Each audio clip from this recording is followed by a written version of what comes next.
Hello, I'm Lindsay1 and welcome to my live streaming Canasta playing webcast.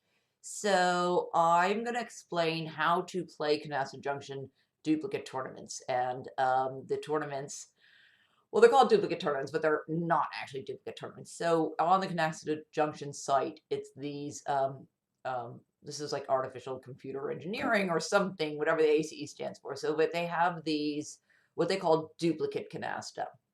Now, um, I'm going to explain how to play and how to win at these if you're new to the site. And let me just say that they're called here, that it's called here duplicate canasta, but it is in no way a duplicate canasta format. So yes, you get the same cards every time you play one of the tournaments. You get the same cards that other people get. However, you are not actually playing canasta. You're playing a card game that has a similar rules to canasta in terms of the melding and the point count. However, what you're actually playing is 6 hands that have a predetermined melding requirement. So you're playing 6 hands, 125, 155, 180, and then another 125, 155, 180.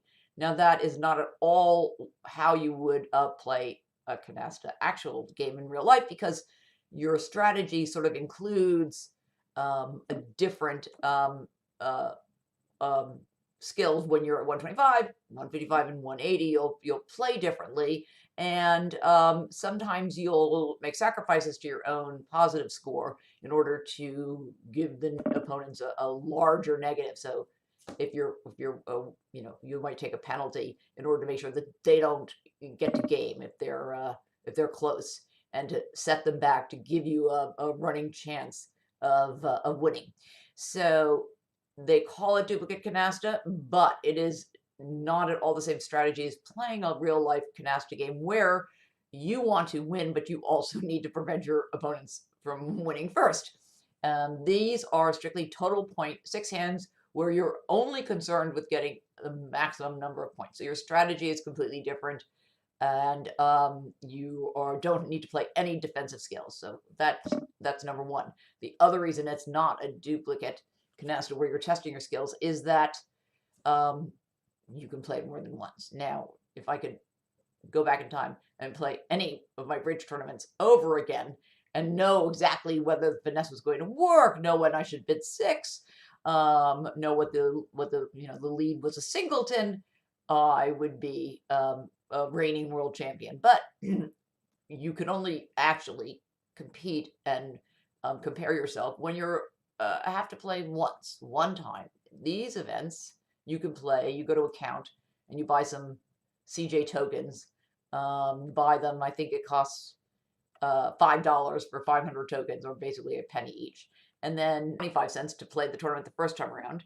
And then what I like to do, let's just pick this tournament that I had already played and I took some notes on it. What I like to do is, hold on, I have to look at my camera, is I kind of jot down what the cards were that I picked up and what the discards were from my opponent. So then I will, if I don't get a maximum score the first time, I'll know, oh, I should have kept those 8s, jacks. I should have kept the queens. I would have been able to meld, or I would have been able to close my partner's meld, something along those lines. So you play it at once, and you take some notes as to what happened in each of the 6 hands. And then when you go to play it again, you can refer to your notes. So as you can see, I already sort of played this to get a sense of the competition, what the hands were like, and I'm going to walk you through some of the strategies and see if I can maybe even beat my own score. And if not, I think the computer just shows your more recent score. So if I don't do as well, I may be down here somewhere.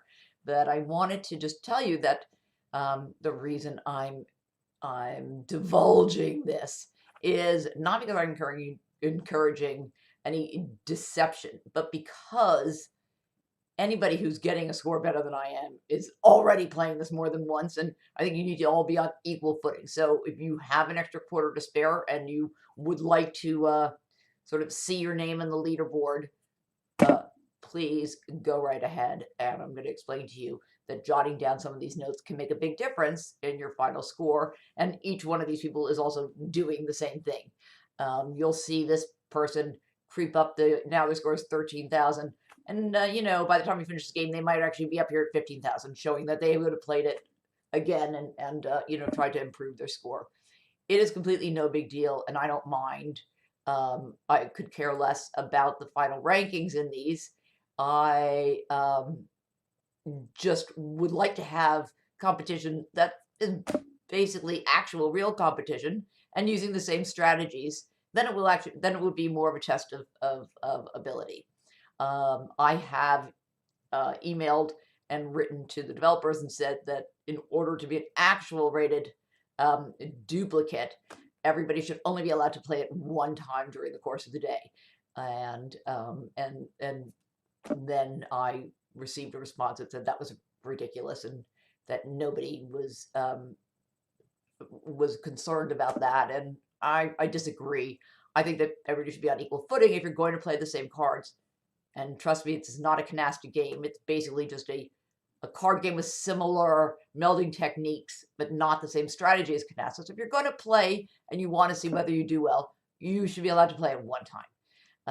So I encourage all of you to do exactly what everybody else is doing on the leaderboard and what I'm doing, and good luck. So let's start off and see if I can talk to you and look at some of my scribbles, my little scribbles from when I played this before. So let's spend another quarter for your benefit.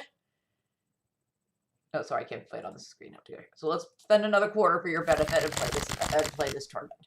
So here's my my first hand, and the first card I'm going to draw here is a 6. Now let me see. Here I played this hand once, and I jotted down exactly what my discards were and what the opponent's discards were.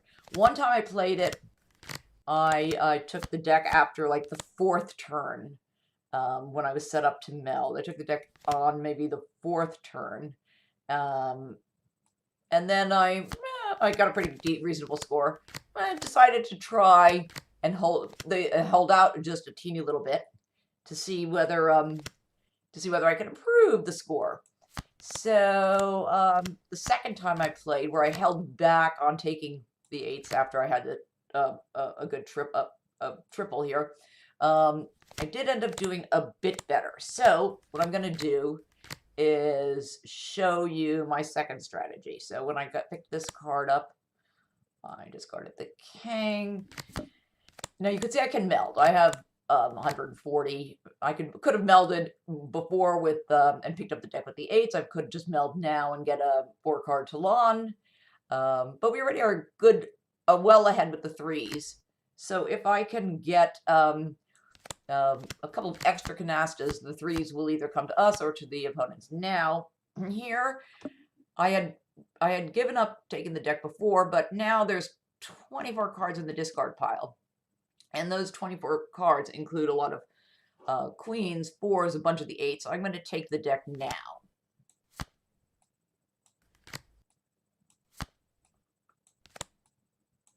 This is my clean triple. And I think the other 8s were actually in there. So let's see. What else has been discarded? I'll put this here. I don't remember a lot of jacks being discarded. All right. So as I said, having taken some notes, the 8s are clean in here. And I think I took the deck again later on, so let's get rid of this card here. The opponents were melding. Let's get rid of this. See how we did. Don't 100% remember, but it's not, the deck's not dirty. There's only 1 7 in there. So if I can, I'm going to lie. So I don't actually have 2 7s, but I'm going to make it look like I did. The computers don't respond to your 7 signals in any event, so it doesn't really matter. Now I'm glad I actually closed the jacks of the wild card because it gave my partner a safe discard. And now I have seen what's in my opponent's hand, so I have a good sense of what's safe to throw.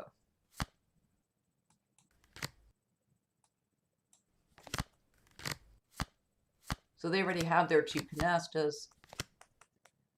And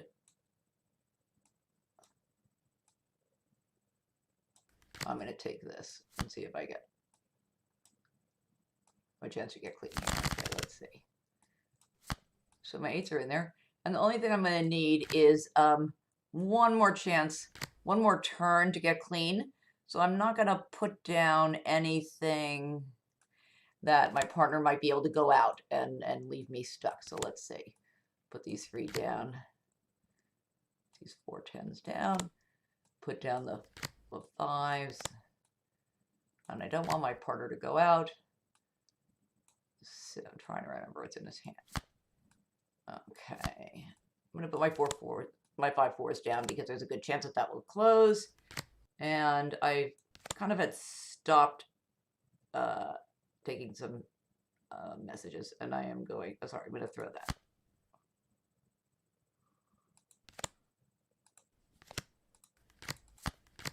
Sorry, I had meant to throw that 4th 5. So I had to unravel those a little bit. So I really need one turn to get clean of my 3rd 7. And my partner realizes that I might be dirty. My computer partner. Okay, let's see. There we go. All right. Now, as long as I don't pick up a 7, I should be clear. All right. So now I'm going to dump everything. The 3s are all out. My opponent will probably go out. Everything else is dead. Jack, Queen, King, 8, 9. So maybe it wasn't worth it to pick up that second deck. Let's see. All right. Close the 6s clean. All right. Very good. So here my score was 3,500 on the first hand. So on this next hand, I took some notes. Let me see. I took some notes and here I'm going to go with the wildcard canasta after I get 160 points. 155 points in wildcard. So at this 3, I get a 9, and I get to draw another card, but I think it's a 6. Excellent. So in playing this hand, hold on, let's see. I'm going to keep my jack. All right. So I'm going to meld a complete wildcard canasta, and then I'm trying to remember, once I melded the wildcards, I think I can pick up the deck with a jack or a pair of jacks or a pair of 10s. Don't 100% remember. So I'm going to just, while I'm doing this, try to discard the card. Okay, there we go. So I think this is my wildcard meld. And if I remember correctly, my partner actually had the other 2 big jokers, which means the opponents are really not actually going to be able to meld suit in short order. And I'm going to throw, let's throw this. I didn't have a pair of 5s anyway. So see, because my score here now is 2,700, I do believe that all 4 big jokers, which gives you a 2,500 point count. And there's 6s. So it's early enough. Let's see. I don't remember if I took the deck more than once, but there's a canasta of 6s in here. So at least we'll have this up and running. And the deck is not dirty. My partner had been throwing 5s and 6s and 4s. So let's get rid of this.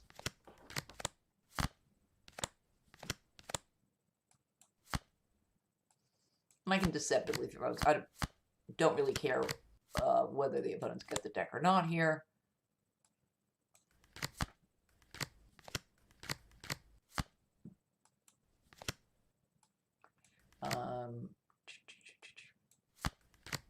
We have our second canasta. All the 3s are all out, so I can't remember if we're going to sit around and just finish up quietly or pick up the deck again. So I'm trying to, let's see if I can look back here. I think there's no harm in taking these 4s. It doesn't look like the opponents are actually going to close very much.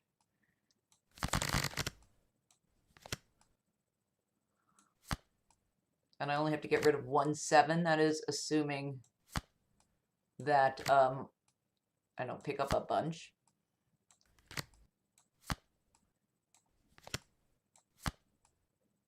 And I believe that I still have a safe discard.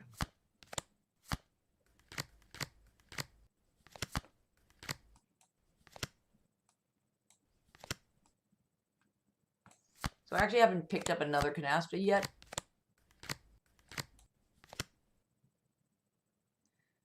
And I don't think that my opponents are closing anything, so I'm not going to be in a rush to put this deuce down. I'm going to wait and see where it's, if I draw a 9 or a 5. So I know there are no more 9s in the deck. I'll just close that out.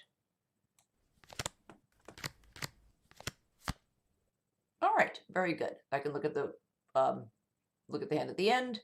No penalty. We had all 4 big jokers, and our score is now up to 8,300. So you can see the huge advantage to having played the hand once before. On this third hand, I do believe that my partner is Mel's, and I needed to keep 5s. So I don't think that anything I did actually mattered along the way. I got a 4 and a jack here. And what did I throw? My partner's going to meld with kings, 10s, and 8s. I just needed to keep a stack of 5s. So I'm going to follow along with the strategy as long as I remember a little bit about how I played this hand before. So I think, okay, here's my 8, and I'll just throw this.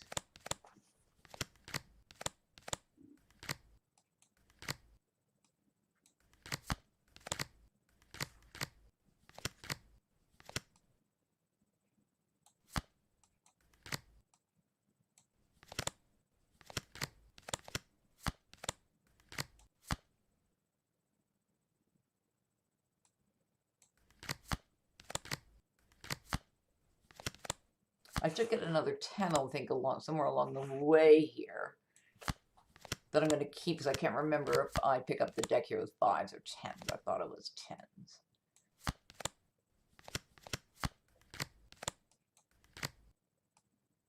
I hope it was 9s. I'll embarrass myself because I didn't really take such good notes. I had a few minutes just to jot something down.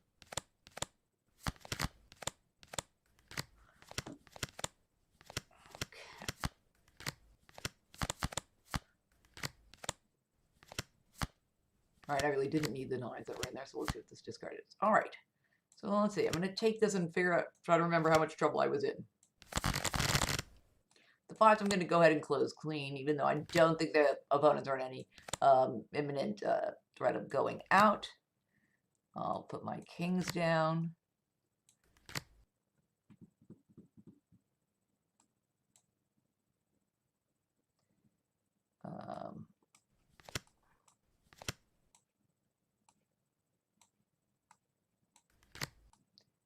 These down, and then I'm going to wait until I'm clean of my aces to put any more things down. Hopefully my partner with those 5 cards will be able to go out.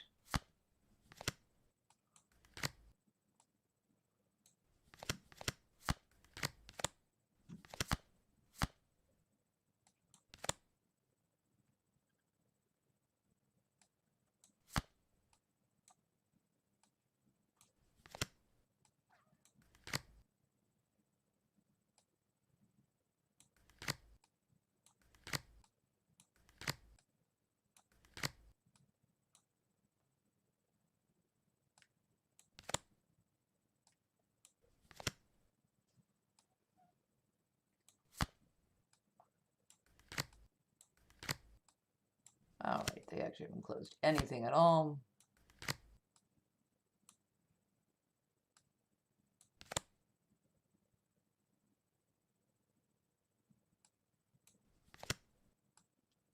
So I'm afraid this didn't work out. I must have discarded too many 7s, but in the game I had played before this, I was able to pick up the 7s at the end of the hand for 2,500 points.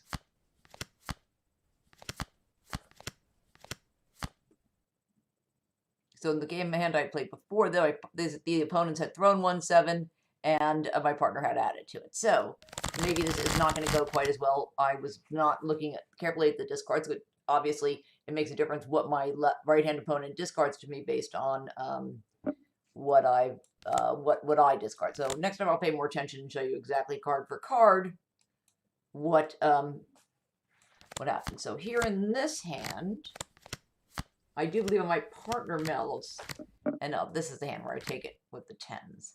So I can,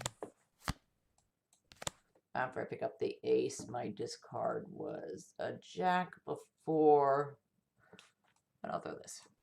Now my left-hand opponent melds with 6s, kings, and jacks.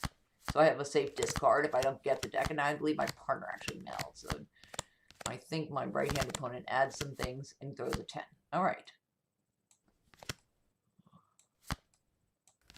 I have enough aces here. To close this out, I'm going to add my 2 10s right away. Give you my queen. And then I didn't take note as to whether I picked up the deck again, but I'm going to do all of these. See if my partner gets some has clean 4s, which they did last time. Okay. And throw this jack, which is in 6th position and safe. All right. Good move. I clean 10s. 4s were dirty. I think I do get another 4 down the road. That would have been clean, but that's fine because I am perfectly happy. Here at the end, I'd like to sit around and get more 3s. Let's see what happens.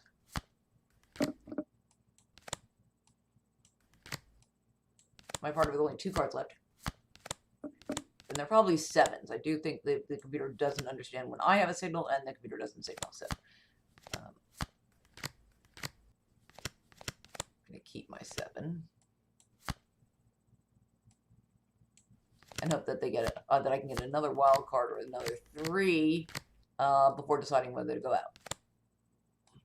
I'd like to close another canasta if I can, as long as I know that there'll be another turn.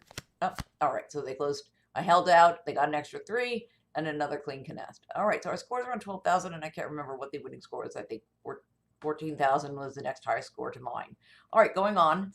So now the next hand, we finished hand 4, this is hand 5, and then hand 6. So in this hand, which is not looking awful like much for a 155 meld. So this hand, the way I played it, was trying to get a special hand. I think I could have gotten pairs, but I know that my zip code is a sure thing. And that's a 4 of a kind, 4 of a kind, a 4 of a kind, 3 of a kind, 3 of a kind, 4, 3, 3, 2, 2. So my next card that I'm drawing is an ace, which I'm going to discard later on in line. I'll play it the same way that I had played, and you know, randomly, and or you know, without any foreknowledge. And I will see if the same cards come about. See if I draw the same cards. I just drawn 1 5. I do draw another 5. So at this point, now that they've melded, I think I draw 5, and I'm gonna chuck this ace, which is safe, and I'm never gonna meld, so I may as well get rid of it. Now this card should be a 5.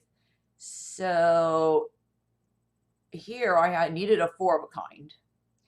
I need a 4 of a kind, and I need another 7 for a special hand. So I have too many 3 of a kinds, and now I'm trying to remember what it was that I thought was safe. I think that my partner had thrown a 10, and now I've got to reduce this down to a pair and hope that the 7, my 14th card here will be a 7 to create the 4, 3, 3, 2, 2 zip code hand. And let's see. Well, what do you know? All right, 4 of a kind, 3 of a kind, 3 of a kind queens, 2 of a kind, and 2 of a kind. 4, 3, 3, 2, 2. And when you have a special hand, you keep the card in your hand and click special. So that zip code hand was for 2,500. And as you can see, I had no wild card, and no wild cards at all. my partner had 2 deuces, and it was going to be very, very difficult for them to meld with 2 deuces and aces already almost closed. So, so we'll move on now to the last hand. Sorry, let me check my messages here quickly. Hold on. Just in case. All right, excellent. So now we're on to this last hand. Our score is about 14,000, and I don't 100% remember what to do. I did play this once, picked up the deck towards the end, and thought I had the sevens, but I didn't. So I'm going to avoid that trap. So I am going to keep, I think I made a note to keep my eights and my kings. So here we go. Okay. In this hand, if I remember correctly, my partner does meld with kings, jacks, and eights. So at the very least, I'd like to be able to close a canasta even if I can't take the deck, I'd like to be able to close a canasta. And now I'm going to pay better attention to how many sevens and aces are in the pack. I'm going to take this 5 and I chucked a 4. So I'll follow along with that to see if I can get the same cards to come up. Here is a jack. And since I know I'm not the one to meld, I'm going to go strip down to just a couple of pairs. Find something productive. Okay, my third jack. Okay.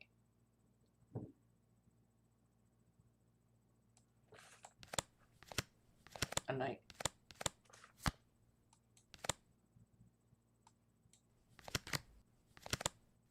There we go. I did need to keep that third jack. We're already too close to the end of the deck. I had thrown in 4 sevens. I wasn't sure if anybody else had. No, but I've already thrown in 4 sevens. We're towards the end of the deck, so it would be too risky for me to pick it up the next turn. And luckily, I kept enough cards of the right cards, since I had played this before, to close. Oh, I see. It's giving me a hard time here. Because, so this is a little glitch with the program. My partner melded, and while I'm trying to close these jacks, look at this, look what happens. It says, you cannot close a canasta using wildcards on my initial meld. So, I'm not the initial melder. My partner melded. We're at the end of the deck, and now it has a little glitch here. So I'm just going to make a discard, and you'll see that the computer will pop in and give me an extra talent. And there you go. Gives me a 3. It thinks that I'm the second person to meld. So this is now set us up in a better position. I can close the 8s. Now I can close the jacks. I can close the kings with this king, but I think I'm going to use my 2 50-point wild cards, as long as it was already going to be dirty. Get some extra points for laying out these 10s. And since we're too close to the end of the deck for anybody to do anything, get rid of my 20-point card, which you cannot do in a real game. You really have to preserve all your aces to guard for the last minute pickup by the opponent. So now, all right, so this score was 15, it's almost 16,000, and let's see what happened. So I would have still been the leader on the leaderboard, but I didn't beat my initial score. That's because I kind of messed up. I told you the discarding on that third hand, where had I made different discards, I would have been able to pick up the 7s, the clean 7s at the end.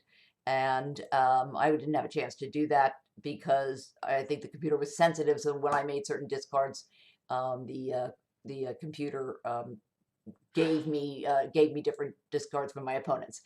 So now I don't actually know. I have to try to figure it out what winning one of these tournaments, what one of these tournaments means. So if I close these and I go back to my account, when you come in first in one of the duplicate tournaments, you get what they call prime points. So I don't really know how many prime points you get, but so my rating of 1198. Maybe I'll jot that down. And if I win one event, If nobody beats my score and I'm the leader in one event, then I'll be able to see how many points it gives you.